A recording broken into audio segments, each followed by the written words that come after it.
Itu kita mohon ya. Satu, dua, tiga.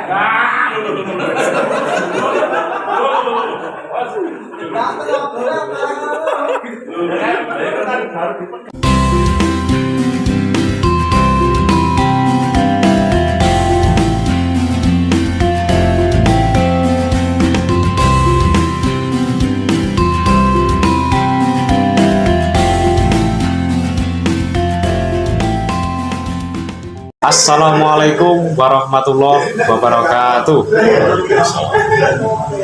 Selamat malam sedulur, salam rahayu. Semoga kita semuanya selalu diberikan kesehatan dan wabatinan. Mari bersama-sama membaca hamdalah alhamdulillahirabbil alamin. Semoga kita semuanya selalu dimudahkan oleh Allah dalam menjalankan segala urusan. Kembali lagi bersama saya Fadil Mubarak. Dalam kesempatan kali ini, pada malam hari ini, in this golden opportunity, tentu dalam kesempatan kali ini bertajuk bersama tokoh yang sangat hebat. Tentu mungkin bagi kita semuanya tidak asing, dan bagi mereka semuanya, bagi jenengan semuanya yang melihat channel ini masih asing dengan beliau. Saya perkenalan dulu. Beliau ini adalah Bapak Agus Darmanto. Siapakah beliau? Seseorang yang sukses mengelola, manajemen tata kelola, dan juga mengembangkan produk kesehatan yang bernama Kalin. Sepak terjang beliau, keberhasilan beliau sudah tidak diragukan lagi, teman-teman.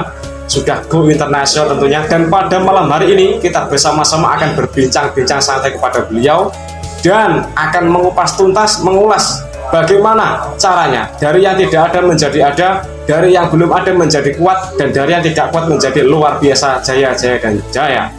Tanpa menunggu waktu yang lama, sebelum itu saya menyapa beliau, nggih. Terlebih dahulu, assalamualaikum Pak. Waalaikumsalam. Bagaimana kabarnya? Alhamdulillah sehat. Alhamdulillah sehat. Nah, dan pada malam hari ini saya tidak sendiri ya teman-teman. Saya ditemani oleh Bapak Silahuddin Hudaya. Pripun Pak Hudaya kabarnya? Sehat. Alhamdulillah. Alhamdulillahirabbil alamin. Oke teman-teman, sebelum saya lanjutkan, jangan lupa like, comment, and subscribe agar channel ini tetap terus berkembang dan bisa mengedukasi jenengan semuanya dan juga masyarakat Indonesia, terkhusus masyarakat Bumi Raya Ponorogo. Teman-teman dan para pemirsa dimanapun Anda berada, langsung saja saya lanjutkan kepada beliau. Terlebih dahulu saya mau bertanya tentang bisnis Kalin dan juga sepak terjang dari beliau, Bapak Agus Darmanto, hingga sekarang bisa menjadi orang yang sukses dan juga orang yang terkenal pada bidang produk kesehatan. Bapak, mohon maaf saya mau bertanya kepada panjenengan. Mohon maaf ini saya mengganggu waktunya gitu. Dari sepak terjang panjenengan sendiri yang memang sudah bisa dirasa sukses nih dalam mengelola produk kesehatan kali ini dan bahkan sudah go internasional, tentu ada beberapa hal dan juga banyak proses yang pastinya sudah jenengan lampaui ya, mulai dari pra, proses, dan pasca sampai jenengan dalam posisi yang sekarang. Mungkin kira-kira untuk jenengan menjalankan bisnis ini itu dimulai tahun berapa Pak? Tahun 2008. Tahun 2008 ya. Mungkin bisa diceritakan awal mulanya bagaimana? Jadi begini Mas Fadil, ceritanya pada saat itu saya merantau di Malaysia, jadi TKI gitu. Oke. Ya kan. Nah, saya punya cita-cita, punya impian dari kampung ingin merubah nasib. Ya kan, karena kenapa latar belakang kami ya ini banget ya mengenai pendidikan. Terus saya lihat orang-orang yang ke Malaysia banyak yang berubah gitu, tapi kenyataannya saya sampai di Malaysia tidak semudah yang saya bayangkan. Jadi ternyata saya kerja di apa yang kami kerjakan di kampung itu nggak pernah terpaksa saya lakukan di sana.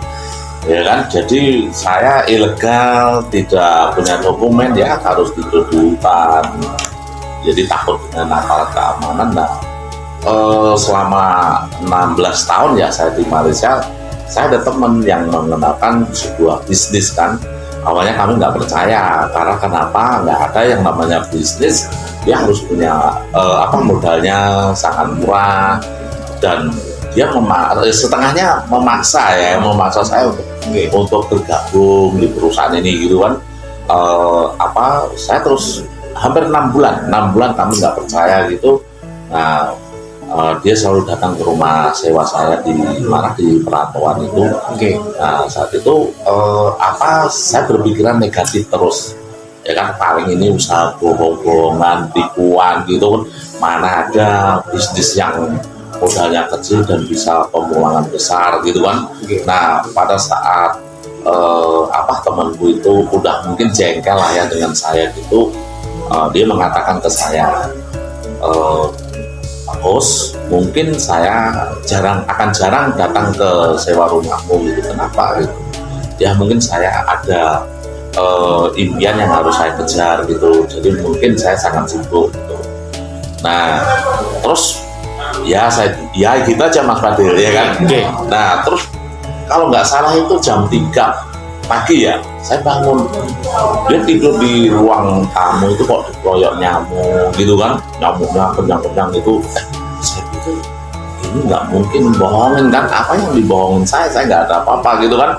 Nah akhirnya saya di situ benar-benar ya kan, waktu saya sebelum tidur itu temanku mengatakan, ingat, Tuhan tidak akan merubah satu kaum pun jika kamu itu tidak merubahnya. Kamu tuh saya lihat udah lama kamu itu cari peluang tapi nggak ada. Kalau kamu sendiri nggak mau merubahnya, kamu tidak akan berubah. Nah disitulah Mas Badil, saya benar-benar kata-kata itu benar-benar memotivasi gitu. Nah akhirnya oke deh, saya telusuri perusahaan ini gitu. Nah pada pagi itu dia dibangun, ditunjukkan penghasilan dia.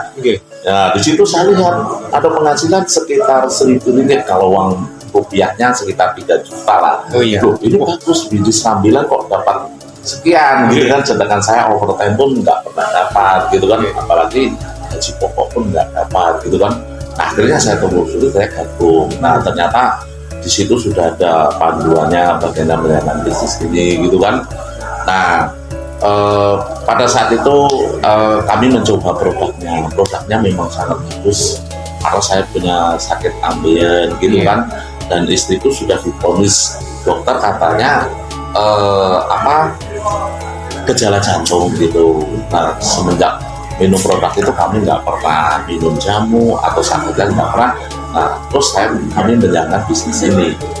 Nah ketika menjalankan bisnis ini, ya kan, jadi kami nggak tahu ilmunya, yang penting cerita gitu kan. Memang produknya bagus. Nah tapi kami nggak kemana-mana, cuma punya skill jualan gitu aja. Tapi temenku ini, ya kan, jualannya itu jarang banget. Nah udah itu ya kan, kok hasilnya meningkat gitu kan. Nah terus akhirnya dia mengatakan, ingat, tidak ada juara nggak ada juara ya kan. Nah disitulah saya turunkan ego saya ya kan, saya rendahkan hati bagaimana supaya belajar. Nah terus teman saya waktu itu juga mau pulang ke Indonesia, udahlah kamu jangan belajar saya lagi, belajar sama senior saya. Nah waktu itu ada temanku dari Madiun namanya Pak Ansori gitu kan. Terus ternyata kami diajari bagaimana caranya membangun jaringan. Terus semakin kami kenal sama orang atas, ternyata banyak orang yang sukses seperti Pak Imran, latar belakangnya supir bis Ponorogo Madiun, sukses gitu kan. Nah terus dikenalkan dengan Pak Widodo ya kan, orang-orang teman-teman dari Jogja itu benar-benar pasif income ya gitu kan. Rumahnya kok bagus-bagus. Dari situlah kami termotivasi, akhirnya bergerak. Nah diajari bagaimana cara menjalankan bisnis ini. Kami setahun lagi, kami sudah 1 tahun belum ada hasilnya, belajar kan di perusahaan ini. Setahun lagi gitu, ya alhamdulillah kami sudah mempunyai penghasilan di atas rata-rata gitu. Nah terus ternyata perusahaan ini banyak sekali Mas Fadil tawarannya, ya kan. Saya sampai sekarang ini mulai tahun 2008 sampai sekarang banyak yang negara-negara yang saya kunjungi. Saya pernah umroh, saya pernah ke Cina, ya kan. Saya ke Thailand, ke Kambodia. Berarti itu buah dari bisnis ini, gitu? Iya, dari bisnis ini. Coba sekarang belum ada deh orang yang PKI terus jalan-jalan ke Eropa dan sebagainya. Madrid, Istana Madrid. bukan Bogor loh ya. Bukan Madrid. Bukan Bogor, ini Bukan. Madrid, ya Eropa gitu. Makanya teman-teman bisnis ini awali dari step by step, selangkah demi selangkah ya. Dulu Iya. kami kerja kontrak sama Pak Pranyoto ini. Nah, lakukan krisis scaling itu pelan-pelan. Nah, hasilnya luar biasa. Kena paham dulu teman-teman bisnis ini ya, pahami dulu. Setelah itu tiru ya, Siap. meniru dengan orang-orang yang Siap, Pak. sukses. Oh, Nah, siap. di Malaysia itu banyak loh orang-orang yang sukses dari latar belakangnya kerja kontrak. Nah, Anda tiru ya, setelah tiru konsisten ya. Siap. 3 tahun nanti kita sama-sama rame-rame pergi ke Istana Med. Ada nggak? Kan belum ada rasanya gitu ya kan. Jadi ini yang hebat itu sebenarnya bukan kami. Yang hebat itu Tuhan. Yang hebat itu perusahaan ini gitu. Yang hebat itu pelatih kami yang menemukan kami. Jadi ini menarik ya teman-teman. Sudut pandang mempengaruhi cara pandang dan juga hasil pandang. Ketika pandangan seseorang hanya dinilai dari sebuah predikat juara, ijazah, dan lain sebagainya. Coba kita berkaca kepada Bapak Kus Darmanto. Beliau bahkan mengenyam pendidikan SD pun juga tidak lulus. Akan tetapi kondisi itu tidak membuat langkah beliau surut. Innallaha la yughayyiru biqaumin. Allah tidak akan mengubah nasib suatu kaum kecuali kaum itu mengubah dengan nasibnya dengan tangannya sendiri. Terbukti keadaan apapun, sesulit apapun, tidak akan pernah menyurutkan langkah jika kita punya kemauan. Dan kemauan jika kita punya niat itu pasti ada jalan. Pak insya Allah. Dan ini bisa kita jadikan sebuah suri tauladan. Di luar sana masih banyak orang yang lebih buruk, lebih kurang di antara kita. Maka dari itu kita harus tetap belajar dan juga belajar dari kegagalan. Pak Uda, gimana Pak? Mungkin sedikit gini Mas Adil, saya sangat terobsesi dengan pembicaraan Pak Gus Darmanto. Manakala seseorang kalau ingin sukses maka tidak bisa langsung meraih semudah itu kan gitu. Tidak ada spontan Pak ya? Tidak ada yang spontan gitu ya. Instan ya, Ya, perlu proses. proses. Apalagi produk-produk ini kalau sedikit saya dengar memang ada produk kesehatan juga, ada produk pertanian dan seterusnya Pak Gus. Ya. Nah itulah yang menjadi bahan beliau mungkin untuk mengakses produk ini. Dan intinya kalau saya mendengar Mas Adil ya, ini tidak harus murni jualan Pak Gus ya. Tidak ya. Yang intinya untuk konsumsi sendiri bahasanya Iya. seperti itu. Iya. Jadi itu benar Pak Gus ya. Iya benar. Jadi beberapa produk selain kesehatan, Kecantikan. kemudian Terus produk untuk pribadi seperti sabun, sampo, odol gitu ada gitu. Iya. Aksesoris gitu sudah ada gitu. Semuanya bagus sekali untuk kita gitu. Nah sebenarnya visi dan misi perusahaan ini begini Pak Maguda. Dan kita itu sebenarnya kalau kita setiap hari ya pakai sabun, sampo, odol gitu kan. Tapi kan kita sudah berpuluh-puluh tahun memakai itu. Tapi nggak ada cashback-nya kan? Iya. Ya kan? Nah, terus sebenarnya bisnis di perusahaan ini kita hanya memakai saja. Nah, setelah memakai kita akan mendapatkan cashback. Beda kan kalau kita belanja di luar sana kita bertahun-tahun nggak dapat apa-apa ya. Iya. Nah, kita hanya memindah produk harian kita itu ke perusahaan ini. Nah, terus kita akan kita menggunakan ya kita beli terus gunakan sendiri. Nah itu kita sudah dapat uang kembali. Nah kalau misalnya kita mau punya penghasilan yang lebih banyak ya kita harus membangun jaringan. Oke. Nah ya kan sebab apapun kalau kita kerja sendiri yang jelas kita sulit lah untuk mencapai sebuah kesuksesan gitu. Oh, iya. Jadi kita harus berjamaah lah ya. Punya partner lah, Pak, ya. Jadi kita harus punya partner gitu. Iya. Nah, insya Allah misalkan kita percaya dengan impian kita, cita-cita kita, ya kan kita kan udah jelas apa ya dari rumah kayak Pak Iya. Ade. Jadi kan sebenarnya tinggal ngambil aja gitu. Oke. Ngomong-ngomong Mas Adil, ngomong-ngomong Mas Adil ya. Dengan penampilan Pak Agus seperti ini ya, dengan tidak terlalu multi apa multi bahasanya ya multi lince ya. Nah, seperti itu. Ini ngomong-ngomong dia itu penghasilannya luar biasa. Mungkin bisa dibisikin Pak. Mungkin bisa dibisikin mungkin. Kita udah dengar aja beliau tadi cerita dia bisa ke Malaysia, Singapura, Maroko, umroh dan seterusnya.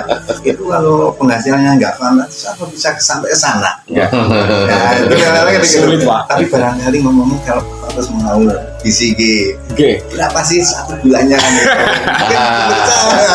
Mungkin akan lebih tertarik kembali sih. Ya. Siap. Ya, apa kalau saya berbicara ya itu kan apa di atas saya masih banyak lagi. Enaknya ngomong kalau kita seperti senior saya, juru latih saya mengatakan kalau kamu menjalankan bisnis ini dengan sistem yang benar, nah kamu akan punya penghasilan di atas rata-rata ya 50 juta setiap bulan.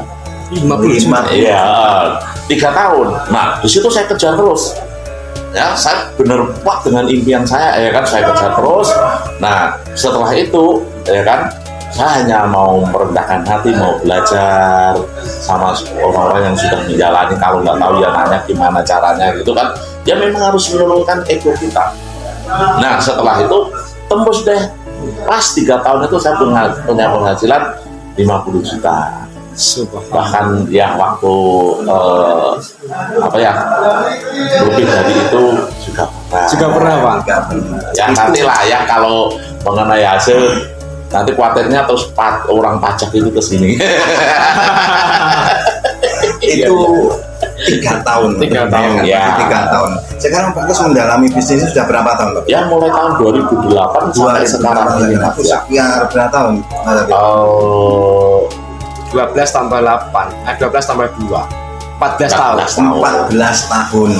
Kita dibisiki per 3 tahunnya sudah dia mengakses ngantongi seperti itu. 50 juta per bulan Pak. Tapi tidak mudah juga beliaunya untuk menjaring jaringan seperti itu, tentunya seperti itu. Tetapi tidak menutup kemungkinan seperti kita kalau mau bagus juga mau menularkan ilmunya. Intinya kan situ. Bagaimana cara membangun jaringannya supaya lebih cepat lancar, atau bagaimana caranya untuk ya secepat sukses bagus, mungkin kan dia juga bisa berbagi tips, kan gitu. Insya Allah. Yang jelas percaya aja Mas ya, percaya bahwa kita itu bisa, pasti bisa. Percaya kalau kita bisa sukses, pasti sukses. Itu aja. Saya dulu juga gitu.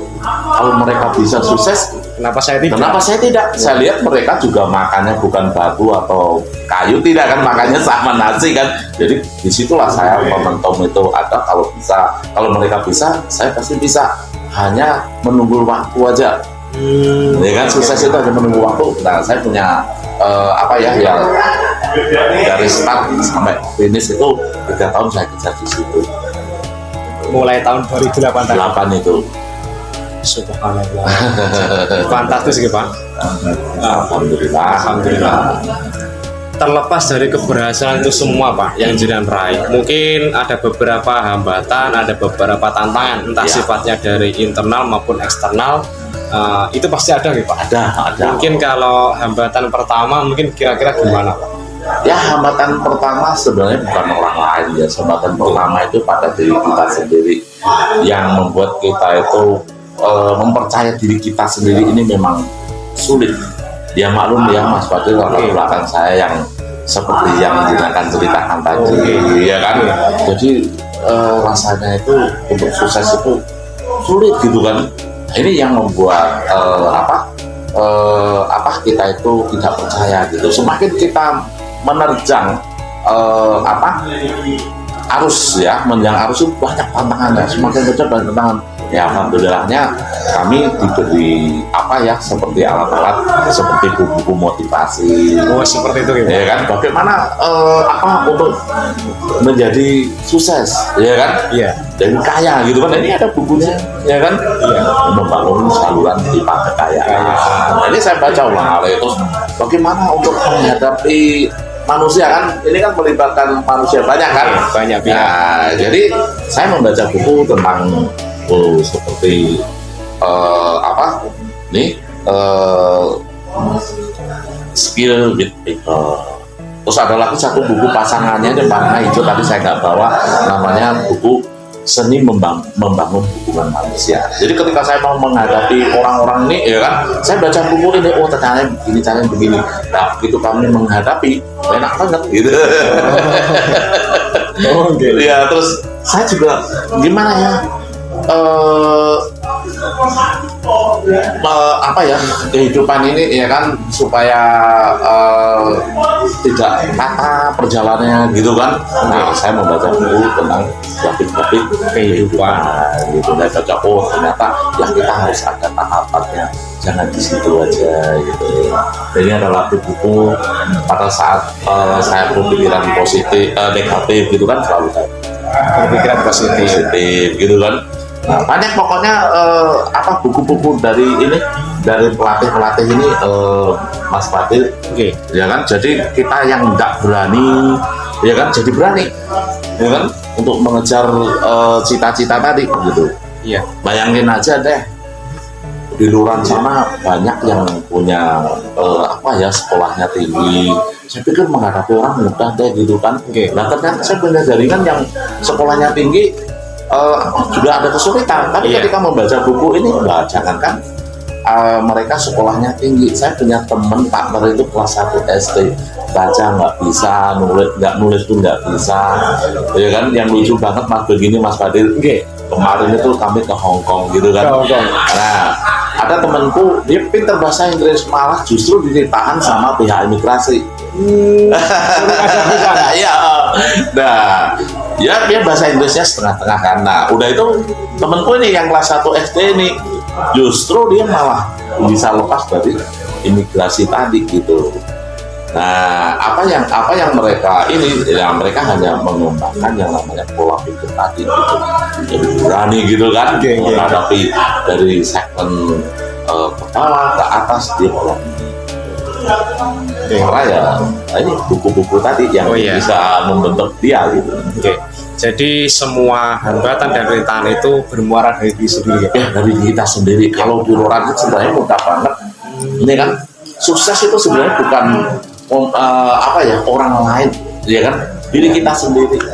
Kan yang juga banyak loh Kak. Pak, biasanya kan kalau awal-awal itu banyak mendapatkan cemoohan. Ya, Kan kadang ada yang masa bodoh. ya, Ada yang ngajak tajuk ini jane produk apa sih, produk kesehatan, pokoknya wong tawa-tawa dan sebagainya. Nah itu kan pasti ada Pak. ya pasti ada Mas. Oke. Dan saya mengira kalau hambatannya itu ternyata kan semuanya dari diri sendiri. Iya. Yang utama. Oke. Jadi ya dari keluarga sendiri juga menentang loh. Oh, ngoten nggih, Pak. Ya istriku sendiri waktu menjalankan bisnis itu juga dia tidak mengizinkan gitu. Mungkin bisa diceritakan, Pak. Nah, pada saat apa dikenalkan bisnis ini, ya kan kami hampir saja pikiran tuh positif. Nah, di ruang tamu dijelasin, lah ketika masuk ke kamar, istriku sudah membisikin, jangan nanti ditipu-tipu gini kan. Nah, tapi si pelatihku ini memang cerdik ya, mungkin dia belajar dari orang dari seniornya kan. Nah, udah digunakan produk ini aja. Nah, begitu menggunakan produk ini luar biasa, istriku yang selalu kebas-kebas, maksudnya gelindingan, ya kan, yang katanya dulu divonis dokter gejala jantung gitu kan, semuanya itu sembuh. Nah, disitulah timbul kepercayaan. Nah, ketika kami menjalankan bisnis ini, dapat restu dari istri, enak banget. Ya ketika kami ini belum dapat restu itu memang sulit, banyak lagi gitu. Tapi ketika dengan menggunakan produk itu perjalanan semakin ringan. Jadi kembali lagi, musuh bukan di luar tapi di dalam kita sendiri gitu. Jadi kalau misalnya mau sukses ya harus memerangi diri kita sendiri dulu gitu. Ya kan? Jadi kalau sudah nanti perjalanannya enak. Iya, gitu. iya. Oke. Satu motivasi bagi kita dan juga teman-teman sekalian, bahwasanya selain keadaan yang kurang, kondisi yang tidak menentu menjadi sebuah halangan. Akan tetapi selain itu juga penjara mental yang ada di diri kita sendiri. Selalu kita merasa tidak mampu, tidak yakin. Kita harus lawan. Bagaimana kita mau berkembang kalau kita tidak bisa melawan apa itu yang namanya penjara mental? Ketika kita terjadi sebuah kegagalan, satu kali kegagalan, kita harus belajar. Karena tidak ada kesuksesan itu yang spontan. Dan orang sukses itu mengalami bukan hanya puluhan, tapi ribuan kali kegagalan. Dan mereka semuanya belajar dari kegagalan itu untuk memperbaiki di masa yang akan datang. Seperti contoh Bapak Kus Darmanto, yang dari sepak terjang beliau mulai dari awal, dari yang bermula min nol, tidak punya modal apa-apa, bahkan beliau pun juga hanya sebatas lulusan SD ya Pak, SD pun nggak lulus. Tapi bisa kita lihat, bisa kita saksikan bersama-sama. Pada malam hari ini beliau hadir di antara kita, di samping saya, memotivasi kita semuanya agar kita terus bersemangat dalam belajar, berkarya, dan juga berinovasi. Pak Uda, sepakat? Sangat sepakat.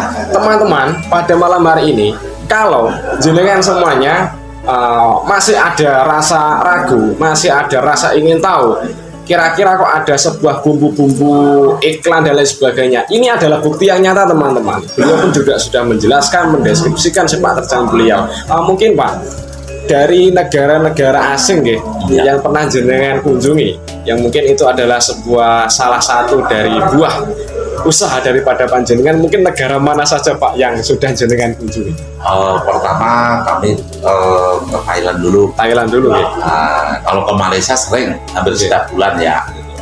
Nah terus ke Thailand, udah itu ke Kambodia, udah itu ditawari sama perusahaan waktu itu mau ke Jepang.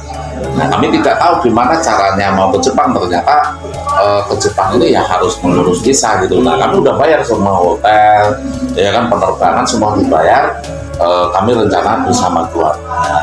Nah udah itu ternyata harus urus visa. Nah disitulah kami nggak jadi. Oh jadi kalau di negara yang lain-lain ya maksudnya tidak sama peraturannya, harus pakai visa gitu kan. Dan ada yang tidak gitu.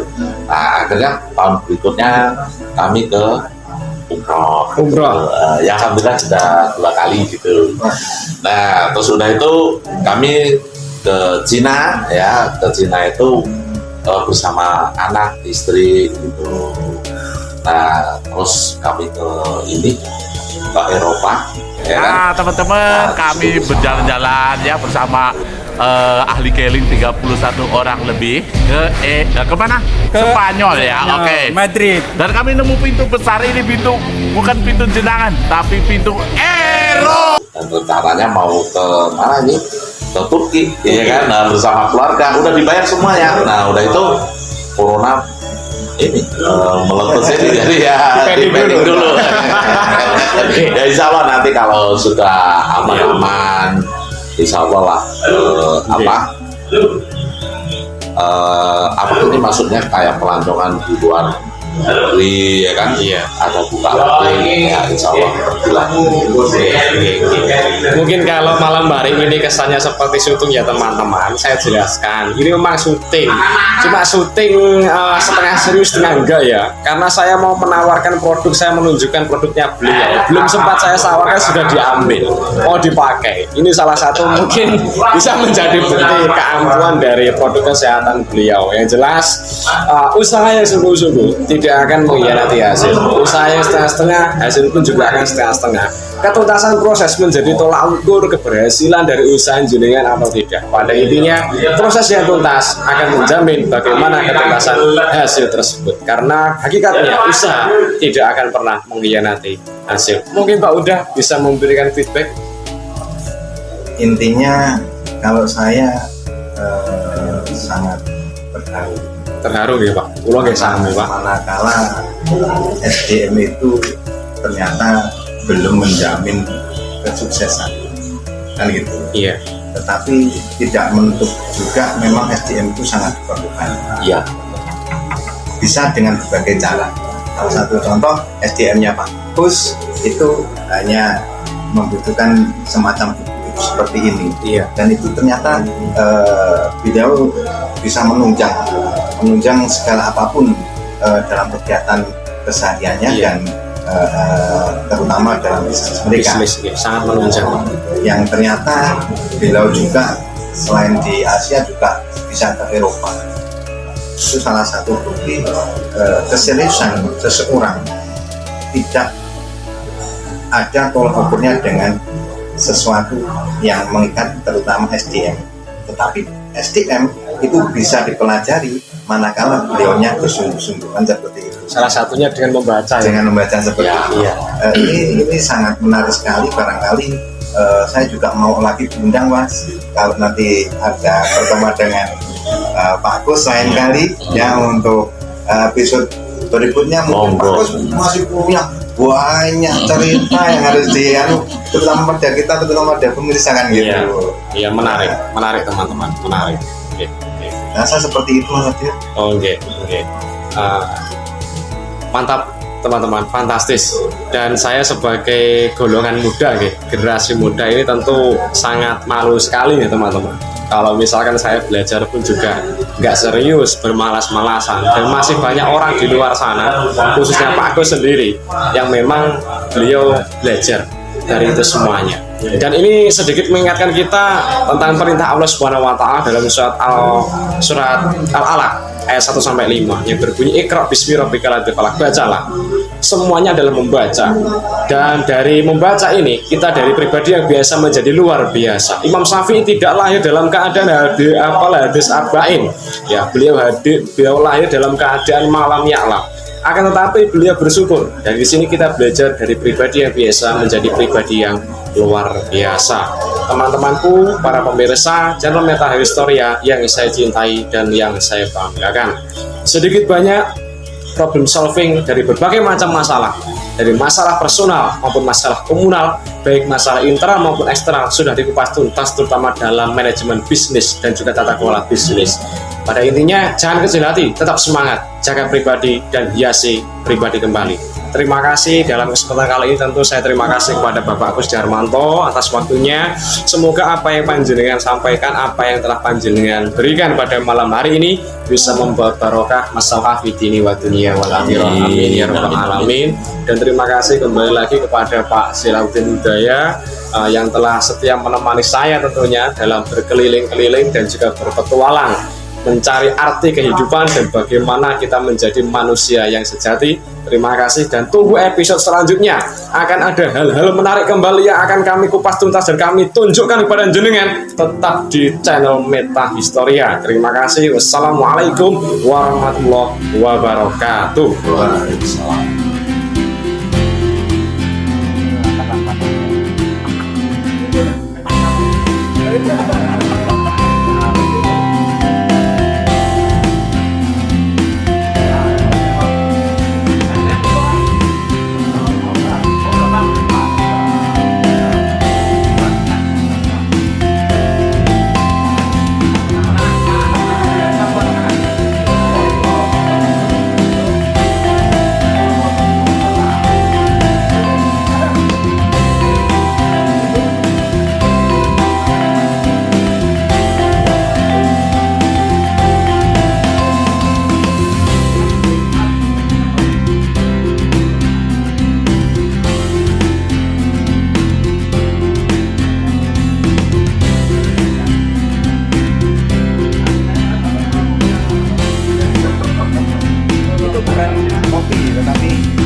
Kaku gitu. Satu, dua, tiga. Apa lagi lo berapa dia? Bisa dibantuin. Tahu. Nah, kalau ini. Nah. Mereka begitu deh, kan? Iya, kalau mau gitu. Nah, Bon, mulai ngangkat. Kontak kita tergak. Satu. Nah, ya, itu angkat mohon ya. Satu, dua, tiga.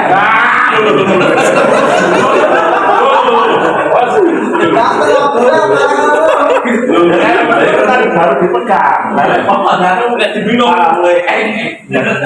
Bisa nih.